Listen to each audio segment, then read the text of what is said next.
Is this also a Christian group? I don't believe that profanity has anything to do with Christianity. Thank you.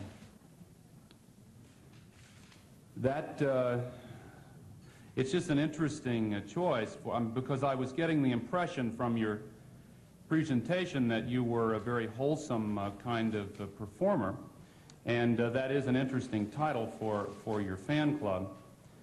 In Surge, you say your song, Under the Blade, is about surgery. Have you ever had surgery with your hands tied and your legs strapped?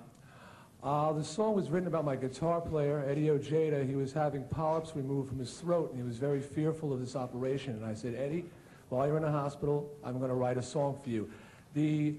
I said it was about the fear of operations. I think people imagine being helpless on a table, a bright light in their face, the blade coming down on them, and having totally afraid that they may wake up, who knows, dead, handicapped. There's a certain fear of hospitals. That's in my imagination, what I see the hospitals like. Is there a reference to the hospital in the song? No, there isn't, but there isn't a reference to a woman, sadomasochism, or bondage, yes, I'm sorry. There's just a reference to someone whose hands are tied down and whose legs are strapped down, and he's going under the blade to be cut. Yes, there is. All right. So it's not really a wild leap of the imagination to jump to the conclusion that that's about something other than surgery or hospitals, neither of which are mentioned in the song.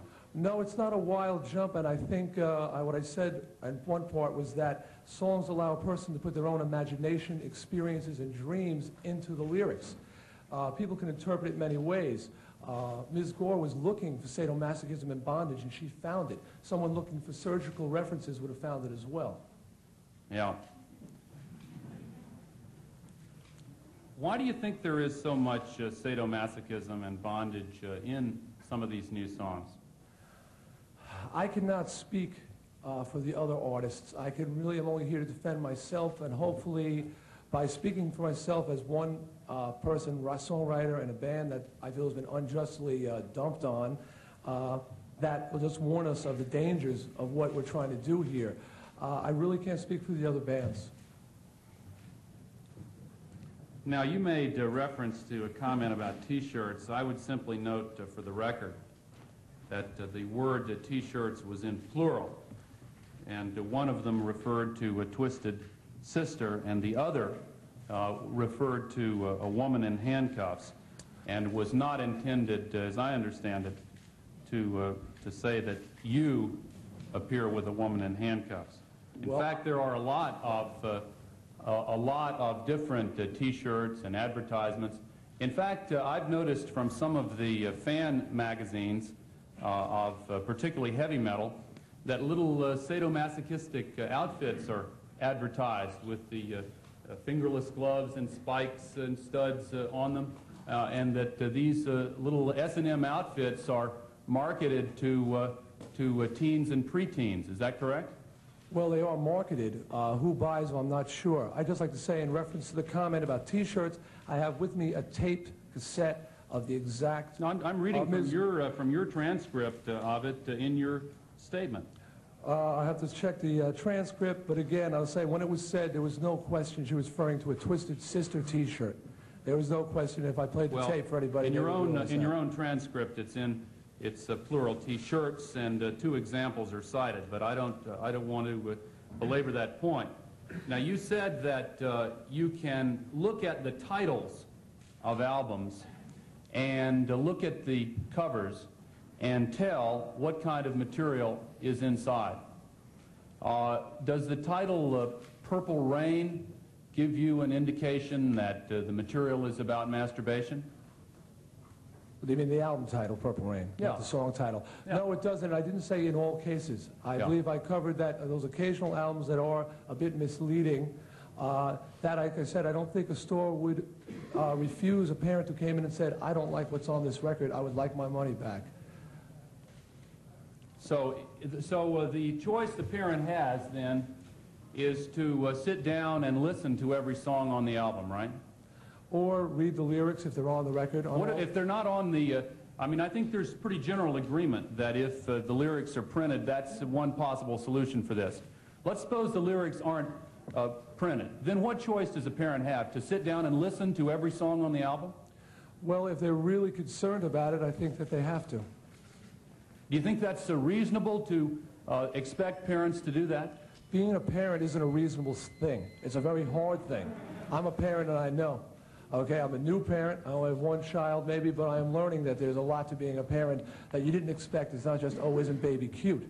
There's a lot of labor and a lot of time and a lot of effort that goes into it. It's not totally pleasurable. Yeah, and you'll find when they get a little bit older that when they're exposed to the kinds of themes that we were presented with earlier, that if you love your child, you're going to be concerned about that.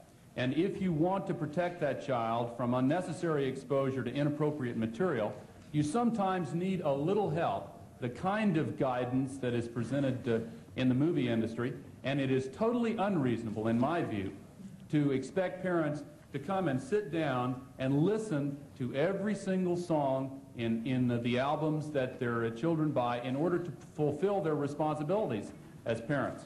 Now, the only thing that I felt at all comfortable about in your statement was when you said that you shared some of the concerns of the PMRC. I would simply hope that, or end by expressing the hope, because my time has expired, that artists and record companies will find a way to manifest that concern in some self-restraint and show of responsibility to give parents a break. You're right, it's tough being a parent. It's even tougher being a kid. If both are going to be able to deal with the kind of material that's coming out in popular music, it seems to me the industry has a responsibility to give them a little help. Thank you, Mr. Chairman. Senator Rockefeller. Mr. Snider, how would you, do you feel that you have a responsibility as an artist in terms of those words that you write, a responsibility for those who would hear those words? I feel a tremendous responsibility, and as I said, I don't put anything down on a record that I can't stand behind in my beliefs 100%. I don't sing about drugs, sex, alcohol, because I don't advocate sexism, the use of drugs, and drinking. So I don't write about those things. I only write about things I believe in.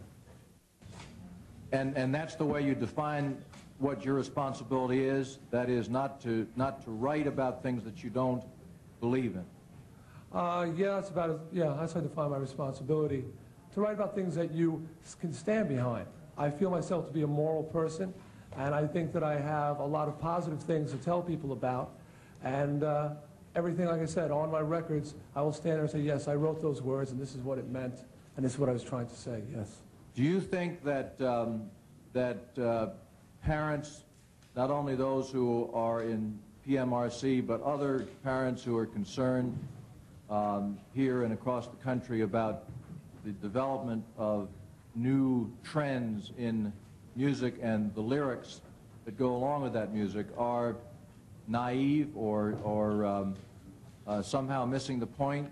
Do you think that they're unduly worried about some of these the developments and writings about sadomasochism, suicide, rape, other things? I mean, do you think that's really not that serious a problem for this country and our young people? That's like sort of a multiple question. I don't think they're naive, and I don't think that at times they're unduly worried, but I do think sometimes they take it overly serious. I mean, there are monster movies on all the time. They've been going on for ages, and people watch a monster movie and they get scared and they walk away, and it was just a movie. Rock and roll, and many times, is the same thing, trying to get an effect either of laughter, of sadness. A lot of the heavy metal bands are trying to scare people and just make them just like a horror movie. Vincent Price isn't getting have problems because he's done all these monster pictures. He's just an actor. I'm not going to say I'm just an actor, but I am entertaining people, and a lot of these bands are entertaining people. And when they were reading some of these lyrics before, I couldn't help but laugh. I mean, I hadn't heard some of them, but some of the lyrics ridiculously ridiculous. I mean, you know, and a kid, even a kid reading that, I think would go, oh my God, what's going on? You know, it's ridiculous, the only word I can think of, some of the lyrics. In the vehemence with which you attacked Senator Gore's wife, I detected sort of a defensiveness somehow on your part, sort of a lack of unsureness of where you stand in this. Why did you feel it necessary to attribute some of the qualities to her that you did? Why was that important to your testimony? First of all, I wasn't attacking Senator Gore's wife. I was attacking a member of the PMRC. Okay, Senator Gore's wife by name. Oh, her name is Tipper Gore, isn't it? Yeah. Okay, I didn't say the senator's wife. I said Tipper Gore, okay? Secondly, defensive. I've been working very hard. I believe in the music I play. I believe we have a very bad reputation, and I've been doing a lot on my part to try and say, hey, this isn't a bad thing. This is fun. This is fantasy. Kids are coming out. They're screaming. They're yelling. They're letting out their emotions, and they're going home, and they're feeling better because they let out a lot of their frustrations. As I said, I pride myself on writing lyrics that are not offensive and that are saying something positive. Most of my songs are about personal freedom. And when somebody tells me, after all I've done to fight against sexism, that I've got a shirt with a spread eagle woman, or it says... To fight what? All I've done to fight sexism. We steer clear. The whole Twisted Sister thing is a very ambiguous. Guys wearing makeup, we don't act like women, we act like men. We don't cater to the males or females in the audience. It's just one audience. So when someone says there's a song about sadomasochism and bondage, or someone says we're not going to take it, is violent lyrical content, which is what it's been rated for. Yes, I'm defensive. Yes, that gets me angry. I'm trying to get adults to see that heavy metal is not totally a bad thing. How many months in the course of a year do you spend on the road, away from home? In the course of a year, it would be tough to say. Over a 2-year period, because I would spend about 11 months on the road and 13 months at home recording an album, things like that, doing videos. 11 months on the road in a 2-year period? Yeah, because you do a tour and then you go in and record albums. I've been off the road now for 10 months. You take your child with you? He comes sometimes, some of the shows. Your child, 9 years from now, when your child is 12 and in school, will you take your child with you? Absolutely. When your child's in school? Oh, no, I'm sorry. Thank you for clarifying. No, I would not take him out of school. And how will it be possible for you to, as a responsible parent, to spend the time that you suggest going through and listening to these records and finding out what it is that you want your son to listen to and what you don't want him to listen to? To be perfectly honest, 9 years from now, I'm going to be well retired. And I'll be spending more time with my son than any other parent probably ever spends. That's one of the beautiful things about rock and roll, is that I can retire hopefully at a very early age. But even now, I'm very lucky that I have a wife who I've been going with for 10 years now. We've been married for 4, who is this incredible mother. And she, when I'm gone, fills the role, has a very difficult job too, of mother and father. Does she go through these, do you expect later on then that she'll be going through these records? I think both of us will be doing that. You expect me to believe that? Oh, you can. I'm terminally teenage. I'll be listening to my son's records. And what about parents where both parents have to work, which is an increasing phenomenon in this country now, because they have to survive? And the whole notion of parents sitting down and listening to record after record, tape after tape, doesn't that really strike you, and that's what you suggested, doesn't that strike you as just a little bit naive and unrealistic? No, I don't, because I know the reality of the record buying market. As a record buyer, with my allowance, I was able to, if I was lucky, afford maybe 1 album a week at the most. Usually it was 1 a month. Albums cost anywhere from $6 to $10, and that's a lot of money to a teenager, to a pre-teenage. It's a ridiculous sum. To a teenage kid, you know, that's a considerable amount of money. So to listen to 1 record a week, I don't consider that a hardship. Senator Pressler? Just one final question, Mr. Chairman. Bearing in mind that it's 12:30 and we have a lot of witnesses left, yes. Well, then I won't ask the question. I'll bear that in mind and won't ask the question. Thank you. Senator Pressler?